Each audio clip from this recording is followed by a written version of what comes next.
Hello and welcome to the Spike podcast. I'm Fraser Myers. With me this week in the studio, as ever, we've got Spiked editor Tom Slater. Hello. And delighted to have joining us down the line, Spiked columnist Rakib Ehsan. Hello. So, loads to talk about today. We'll be discussing the meltdown in reform, the cancellation of Romanian democracy, and finally, farewell to Nicola Sturgeon.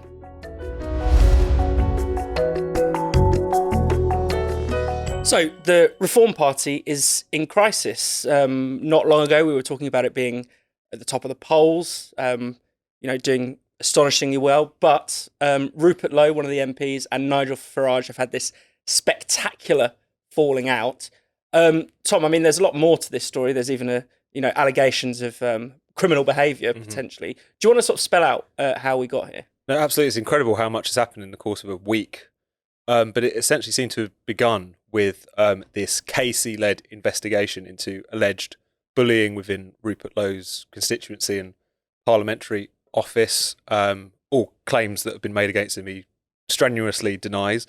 On top of that, we then saw this explosive interview in the Mail in which Rupert Lowe referred to Nigel Farage as someone who had messianic qualities, but at the same time that Reform needed to transition from being a protest party. He kind of left it as an open question whether or not Farage is the man to make them a kind of viable party of government. That kind of sparks far more backbiting and controversy and briefings and statements. You also saw the reporting to the police of allegations of verbal threats allegedly made by Rupert Lowe against Reform Party chairman Zia Youssef, which is now being looked into by the police. And since then, a whole range of debates and anger and outrage in different directions on social media within people within the kind of Reform camp. It obviously goes without saying that this kind of spat, this kind of very open civil war, as it were,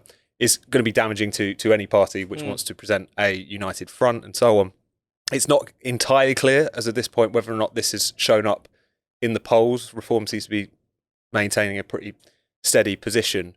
But I think, and I'm sure we'll get into this argument on the one hand is this kind of question about what has actually happened in this case, what is the truth or otherwise of these particular allegations. But then there's this whole other context, which is a kind of emerging political rift amongst some figures in Reform, particularly Rupert Lowe and Farage, but also amongst some of their more kind of vocal online boosters as to what direction the party should go in. So it's kind of difficult to separate out all of these parts. But an incredible story. I can't remember a blow up like it, even in a kind of long history of blow ups and people being pushed out of various other parties that Farage has led over the years after controversies such as this. So it's new territory, it feels like. Definitely. And Rakib, I mean, assuming this is a political row, we are seeing, some positions being staked out. It seems to be, as Tom was alluding to, between this kind of more online faction of the right and maybe the sort of more traditional populism of Nigel Farage. Could you just sort of stake out some of the positions that are being taken? So I think that when it comes to Reform, there's various fault lines which exist. I think that when you talk about the very online right, you're talking about people who have quite serious anxieties surrounding demographic change, the presence of Islam in modern Britain. And I just don't think that Nigel Farage is in that space. You talk about a traditional populism there where he has strong views on immigration and asylum, which is certainly to the right of the mainstream Conservative Party. But I don't think he necessarily shares those serious anxieties over the way Britain has been demographically transformed. And I think that when he's spoken about Islam and British Muslims more generally, he's adopted a more conciliatory tone, in my view, compared to those pro-reform, very online supporters. So I think that Rupert Lowe and the very online right, they're seen by Farage as somewhat of an inconvenience. I think that what Nigel Farage is trying to do here is professionalise the party's image. Now, some of his detractors will say he's trying to sanitise the party. But I think he's trying to do that with the party chairman, Zia Youssef, and the fact that Zia Youssef is party chairman has not gone down very well with the very online right, and some of them quite clearly have anti-Muslim prejudices. There's no two ways about that. So there's various factors at play. There are fault lines there. But in terms of this psychodrama, how much it damages reform in the polls, that remains to be seen. But it certainly made the party look quite incompetent. You have a parliamentary party there, which of 5 MPs now has dropped down to 4 after Lowe suspension, descending into civil war. But I think one thing that's gone largely under the radar is the fact that the pro-Gaza Independent Alliance of 5 MPs, meaning that they have now more MPs than Reform, probably come across as a more cohesive and professional collective in the House of Commons. And I think that's because they have more of an intellectual foundation. And I think that if this reform psychodrama for me, along with the ongoing problems with the Conservative Party, the British political right is coming across as somewhat of an intellectual wasteland. And Tom, I mean, there is obviously on the online right, Rupert Lowe is their man. I mean, in fact, even Elon Musk hinted earlier this year, perhaps this is where the row originally stems from, that Nigel Farage isn't the man for the job, but Rupert Lowe's got something worth, about him.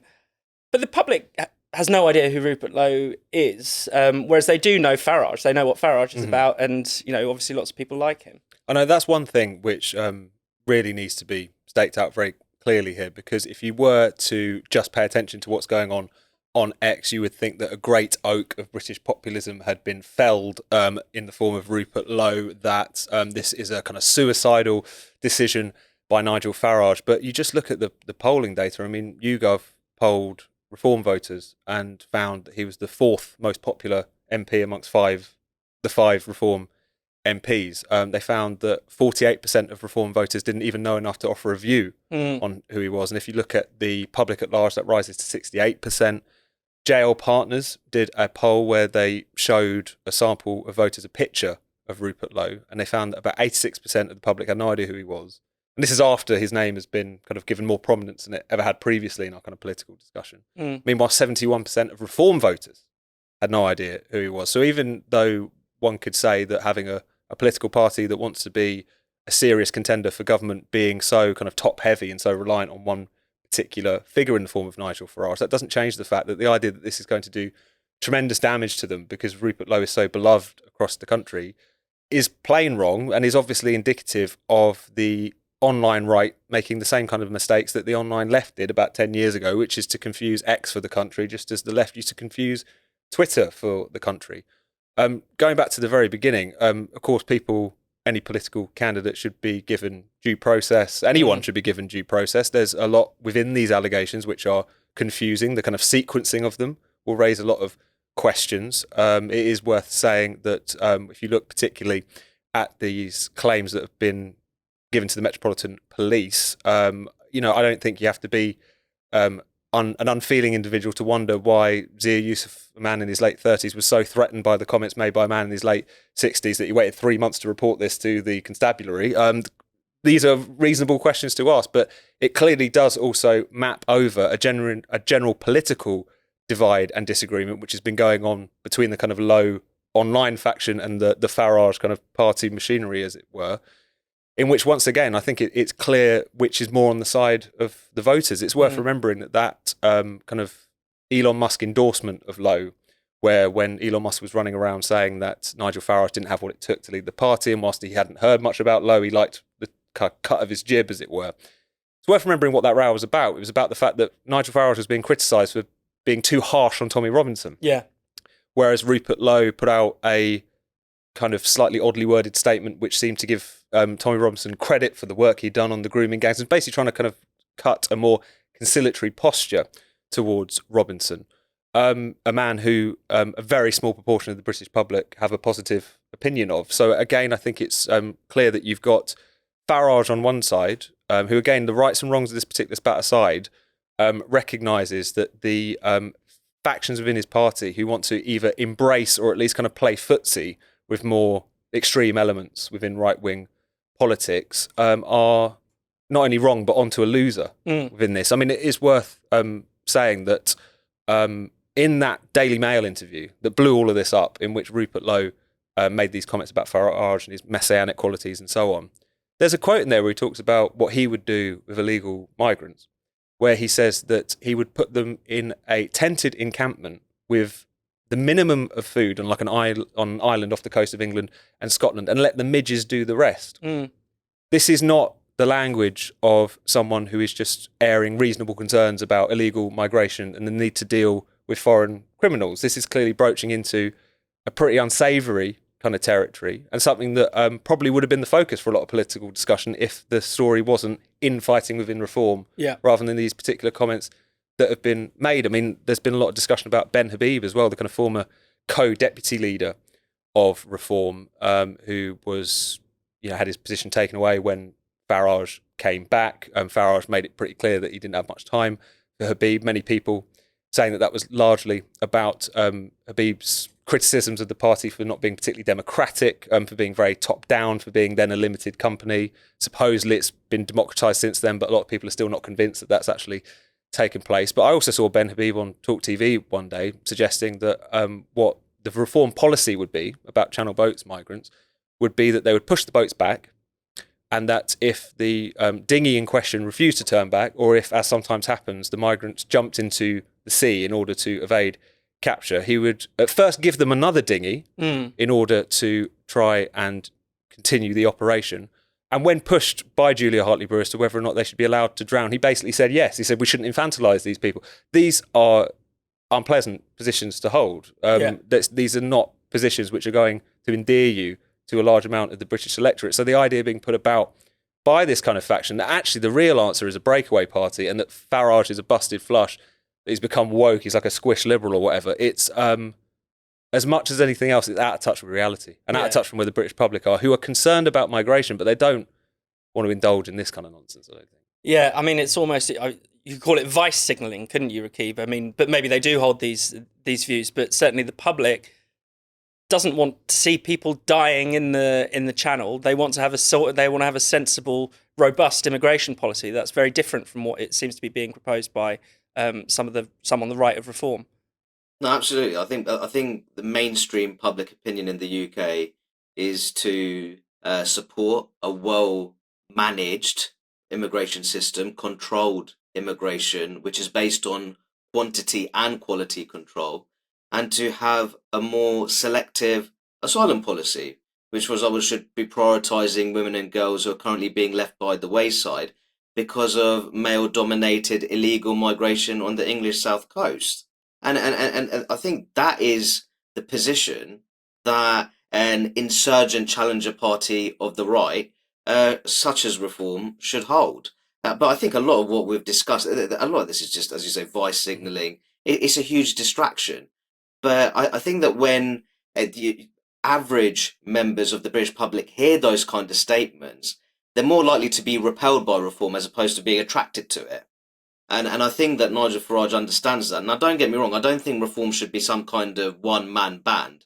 I think that some of the comments that Rupert Lowe made in that interview with the Daily Mail, I think that they were quite constructive. I think that to be a successful political party, you need to be cohesive, you need to have a strong team, and you need to come up with practical policy ideas. But the problem is that Rupert Lowe himself then makes the kind of interventions which work against that more sensible, practical politics. And I think that if truth be told, the idea that Rupert Lowe is some kind of saviour for the anti-Tory political right, if that's the case, that's a crying shame for the anti-Tory political right. You're talking about someone who decided to hold a local straw poll in Great Yarmouth before he decided to vote against the assisted dying bill at its second reading. So they're not in much of the way of intellectual credibility in that sense. This episode is brought to you by Shopify. Now, imagine what it would be like to be your own boss, to set your own hours, and to get paid for doing something you love. I know it can sound really daunting when you're thinking about setting up a business, but I promise you, there is a way to make it really, really easy. And it sounds like this. That's the sound of another sale on Shopify, the all-in-one commerce platform that's revolutionizing millions of businesses worldwide. Whether you're selling silk ties or homemade pies, Shopify makes it simple to sell online and in person, so you can grow your business without the hassle. Shopify puts you in control. No matter how big or small your goals are, you can customize your online shop to match your style, connect with new customers and keep them coming back, all without needing a background in coding, design, or marketing. That means you can just focus on the fun stuff, like selling things that people will love. The best part is that Shopify grows with you. And with an endless list of integrations and third-party apps, you can automate everything from accounting to customer service. And with its easy-to-use central dashboard, you can track orders, shopping, and payments anytime, anywhere. It really is the most stress-free way to start and grow your own business. So what are you waiting for? This is Possibility, powered by Shopify. Sign up now for a £1 per month trial period at shopify.co.uk/spiked. Go to shopify.co.uk/spiked to take your business to the next level today. That's shopify.co.uk/spiked. Right, let's talk about what's happened in Romania. So the latest is that the lead candidate, or the man topping the polls in the Romanian presidential elections, has been barred from standing. Now, they did actually hold a first round of these elections last year. He came top. They then have a sort of second round, similar to the French system, where they whittle the candidates down. The second round was cancelled. The result of the first round was annulled. And now we've discovered that in the rerun election, the lead candidate won't be allowed to run. Now, this is based on allegations of Russian interference from TikTok. But Tom, I mean, however it's dressed up, whatever language is used to excuse this is just an anti-democratic power grab from the establishment. No, absolutely. We described it on Spikes as a coup against democracy. And regardless of what you think of the characters and the protagonists involved, that's absolutely what it is here. I mean, if you think about the allegations that are being made, the substance of them, it's that the Romanian sort of secret services detected this kind of activity on TikTok in the run-up to the election, supposedly from sort of Russian bot farms, and then as a consequence of that, the whole election is completely null and void. This is utterly outrageous, even if the full extent of those allegations are true, even if it's absolutely clear that that's where it's coming from. Are you really suggesting your own citizens are so idiotic that they're going to be swayed by memes and activity on social media rather than the actual issues in front of them? And it's also quite clear from that first round, which was originally annulled, as you say, by the Supreme Court before we got to this point of actually barring Georgescu from a potential future poll. It was quite clear that the thing that was motoring his rise, as well as the drubbing that the mainstream parties of the centre-left and centre-right received, was because people were furious with the establishment. The candidate who came second, who was also an insurgent candidate, was a more sort of liberal kind of former TV journalist. This is also somebody who kind of came completely out of nowhere. Yeah. And despite not sharing the kind of oddball ultra-nationalist policies of Mr. Georgescu, also condemned this as a fundamental affront to democracy. It's incredible how little in the way of condemnation that has come the Romanian establishment's way for doing this. But at the same time, I suppose that makes a lot of sense when you've got a European Union, which and its kind of leading powers, which have often engaged in tactics like this. Maybe not as stark, maybe not as brazenly and explicit as you say.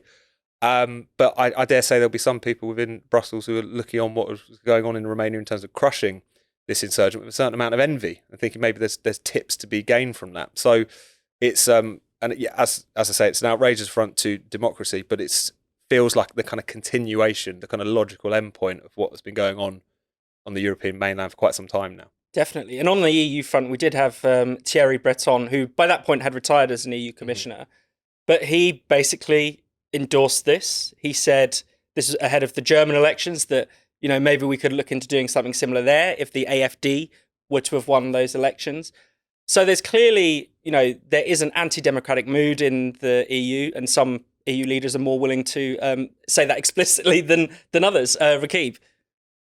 No, absolutely. And I think that it's a real problem that we have mainstream politicians when they're experiencing electoral outcomes that they don't like, instead of looking inwards, they'd rather shed accountability and externalize the blame on the Kremlin. Now, of course, there's a possibility that we've seen democratic elections being contaminated by Russian interference. That is a possibility, but I think that there's no doubt in my mind that there's a great deal of anti-establishment sentiment across much of Europe, which is driving these electoral results. And I think in the case of Romania, it does increasingly look very much like a stitch-up. Mm. You're talking about a candidate who did win the first round. And I think just to simply say he won just because of TikTok, Kremlin-sponsored TikTok accounts, I think it's absolutely remarkable that the mainstream parties in Romania refuse to take responsibility for that result. And instead of treating it as some sort of wake-up call, they seem to have found their authoritarian appetite. So I think generally you see in much of Europe now that there's a great deal of public disillusionment with the mainstream parties, and I think we also saw that in the German federal election, Mm. crucially, especially among young people. Now, there's a great deal of talk about the AFD, and naturally they performed very well. But I think also a big story was the amount of young people that voted for Die Linke, Mm. the left, in Germany as well. So what you're seeing here is you're seeing a growing number of voters in European societies becoming attracted to non-mainstream, some would say radical alternatives. And I think that instead of blaming so-called hostile foreign regimes, I think that some of the mainstream parties, they should have a serious period of introspection. Yeah, definitely. I mean, it's Romania and Germany are good countries to compare because, in both cases you have, a lot of the time the main parties working together in grand coalition. Really can't put a cigarette paper between them, and that obviously leads people to seek out alternatives to the mainstream. And of course, we've seen this populist wave across Europe, particularly in the wake of the pandemic. Romania's had many of the similar problems that everywhere else has had: terrible inflation, low growth. The mainstream just isn't actually offering anything for people to want to endorse it. The technocratic solutions actually don't work. Yeah, and all they have in response is authoritarianism. I mean, the European elites have become increasingly authoritarian as their authority has been called into question. I mean, there's a very long history of ignoring referenda when they go against the European Union's way, or when, Greece and Italy were hit by the debt crisis, effectively pushing through a kind of technocratic coup of their elected governments to end up with leaders of those countries that were more amenable to what Brussels wanted them to do. And what's striking now is how much more explicit the kind of authoritarianism is becoming. There's the Romania case, which is a national establishment, national elite, but nevertheless, I think is indicative of where things are going. But you also see that in Germany, of course. It wasn't that long ago that the then SPD government and leading figures within it were flirting with the idea of banning the AFD outright. Yeah. I don't think they'll get away with that now that it's essentially the main party of opposition. But nevertheless, this is an extreme anti-democratic position which is being staked out, which only seems bound to, essentially further kind of inflame a kind of sense that the establishment doesn't want to listen to you. And they can dress it up however they like, whether it's Russian disinformation or whether it's the idea that these parties are a threat to democracy or what have you.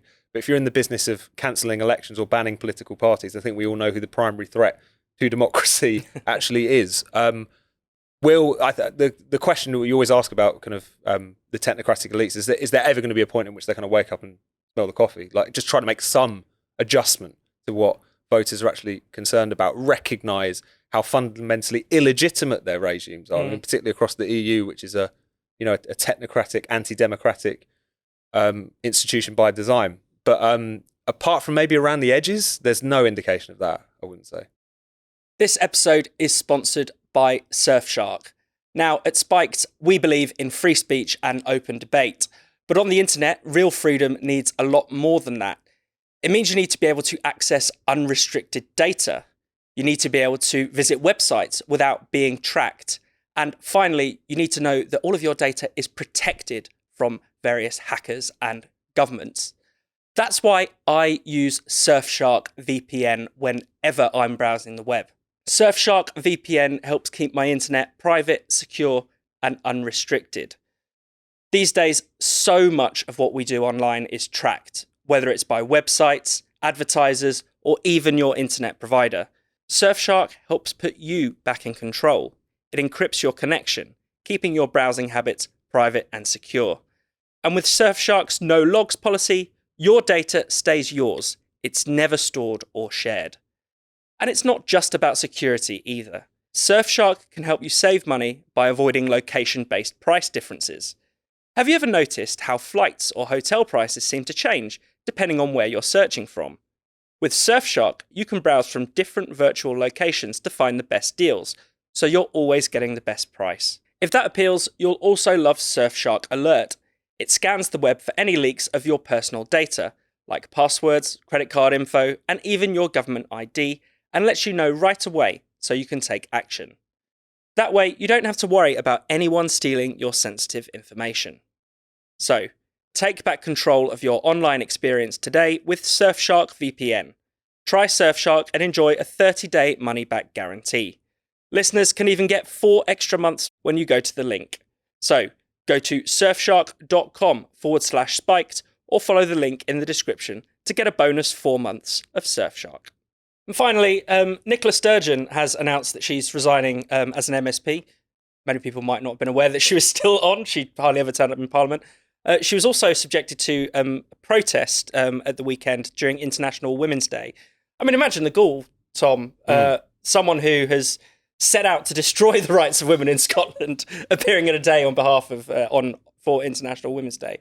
It's clear that issue, the trans issue, the gender issue, is going to be her legacy. No, absolutely. I mean, that and the kind of grubby business which erupted with Police Scotland and the sort of Sturgeon sect within the SNP afterwards, which is a very difficult thing to talk about for legal reasons. But I think those two things together, the gender bill and all that came after it, and that will be what Nicola Sturgeon is remembered for. Fundamentally, this was supposed to be a politician whose main aim was to, again, give Scotland the right of self-determination. And yet she basically torched her entire premiership for the right of sex offenders to go into women's prisons. Yeah. It tells you something about where kind of left technocratic parties are at the moment, which is that even their supposed stated primary aims can be subordinated to the kind of elite hysterias of the day, particularly around identity politics and so on. And Nicola Sturgeon is a great example of that. I mean, she's torched her legacy over something which was never really supposed to be why she was in politics in the first place. Certainly not someone who always liked to position herself as a feminist, despite the fact she tried to completely eviscerate women's rights in Scotland. And Rakib, probably one of my favourite quotes from Nicola Sturgeon was when she was talking about her critics. Those who criticise the gender bill must be misogynistic, homophobic, transphobic, of course, and possibly racist as well. Do you think that's a fair criticism of people who stand up for women's rights? Well, that was absolutely remarkable. I think that she's responsible for much of the radical transgenderism which spiraled out of control in recent years.